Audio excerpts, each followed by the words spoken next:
Zelensky urging the West to do more. Is what France's Emmanuel Macron pledged enough to meet Ukraine's needs?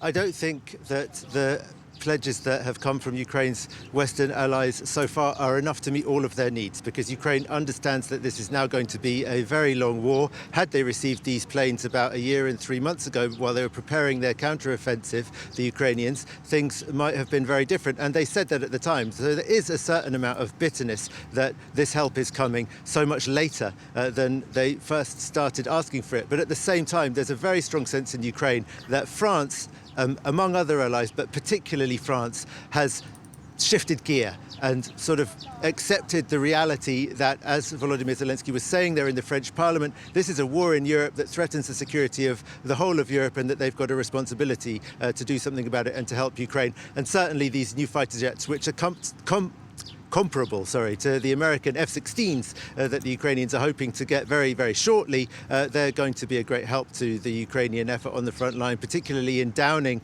the Russian planes that are bombing Kyiv with these guided aerial bombs that are so terribly destructive for areas near the border with Russia. Yeah, and Gulliver, what update can you give us for the fighting in Ukraine at the moment? Well, the Ukrainians are holding the line, really, in a way that has left some analysts somewhat surprised, because the Russians opened this new front in the north of Kharkiv region. The Ukrainians said this is very serious, very big problem.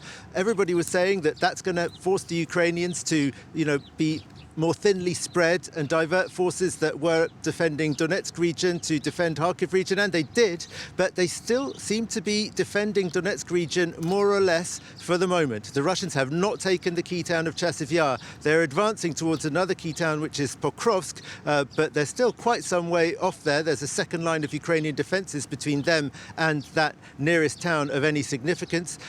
They did in recent days take some new areas in the direction of Pokrovsk, and there are fears that they may be beginning to advance also to the east of Slavyansk, near the village of Bilohorivka, which is just inside Luhansk region. So the Ukrainians are under great strain. They're at a very big manpower disadvantage, and they're still at a firepower disadvantage, though that's now being alleviated by the arrival of Western supplied munitions. For the moment, they're holding the line, but the situation is very, very difficult, and it could yet break. It's expected that this Russian offensive phase will still carry on for several more months before the Ukrainians are perhaps now prepared to start their own new counteroffensive.